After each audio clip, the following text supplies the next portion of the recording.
Il est 19h04 sur Europe 1. Partons en Espagne maintenant, où le bilan ne cesse de s'alourdir après les terribles inondations qui ont touché la région de Valence. 158 morts au dernier décompte. À cela, il faut ajouter des dizaines de disparus. La ville qui paye le plus lourd tribut et sans conteste paye Porta. La commune de 30 000 habitants enregistre à elle seule le tiers des victimes.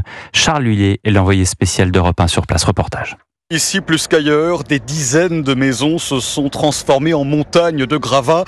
Sans compter les voitures, des centaines ont été retournées par la force des eaux et n'ont toujours pas été dégagées à l'heure qu'il est. Un bilan matériel qui pèse bien peu à côté du nombre de morts, sans compter le nombre de disparus, impossible à quantifier de l'aveu même des autorités aujourd'hui. Isabelle et David habitent Pays Porta, ils sont sans nouvelles de plusieurs de leurs voisins. On est désespérés.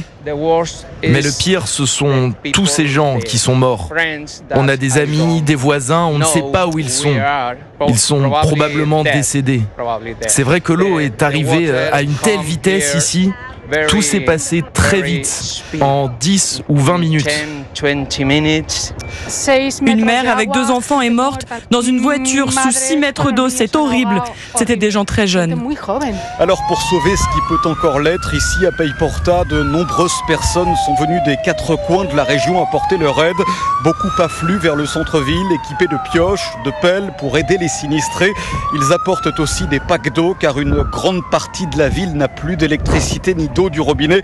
Mais ce qui ne rassure pas ici, c'est que d'autres pluies orageuses sont attendues dans les prochaines heures. Elles n'auront certes pas la même ampleur que celles de ces derniers jours, mais compliqueront le travail des secours. Reportage de Charles Lhuillier pour Europe 1.